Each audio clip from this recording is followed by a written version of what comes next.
Cops high five after shooting unarmed teen. Some extremely shocking footage from an officer's body cam has been released that shows two policemen high-fiving after pursuing a teenager in Chicago. Paul O'Neill, an 18-year-old African-American man, was shot and killed by Chicago police after stealing a car back in July. The story is back in the news because of the newly released footage from the officer's body cam. An officer shot at the stolen car with O'Neill in it, and in doing so missed it and was actually firing shots not only at the residential neighborhood but also toward another police officer. It is against Chicago's use of force policy for police to shoot at moving vehicles. Not only that, but it's also against the policy to shoot at a vehicle when the vehicle represents the only danger. He was being pursued by police for a time and then struck a police car with the vehicle. He then got out of the car and started to flee on foot. The police officers pursued him and he was shot in the back. 3 officers involved in the pursuit have been relieved of duty. The fatal shots were not caught on camera, however. The police were claiming that the body cam may have malfunctioned. Isn't it always so convenient that the body cams seem to malfunction right at the most crucial moment? The footage that did survive the ordeal included a moment where a police officer handcuffs a lifeless Paul O'Neill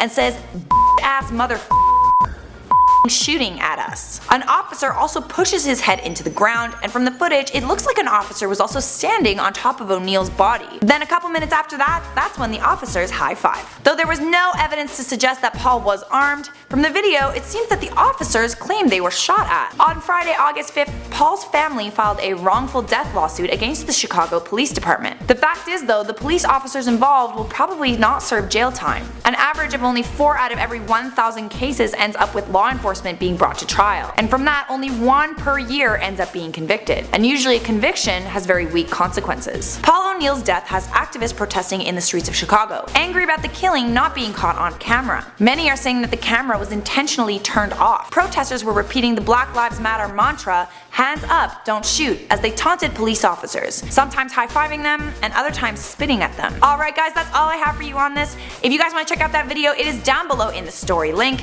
Make sure you check out IO on social media as well. We've got Facebook, Instagram, and Twitter. I'm also on Instagram too. You should check me out at Charlie Chaplin. Don't check me out, check it out. Anyways, there's some more videos right over here if you want to keep watching IO. You can check me out if you want.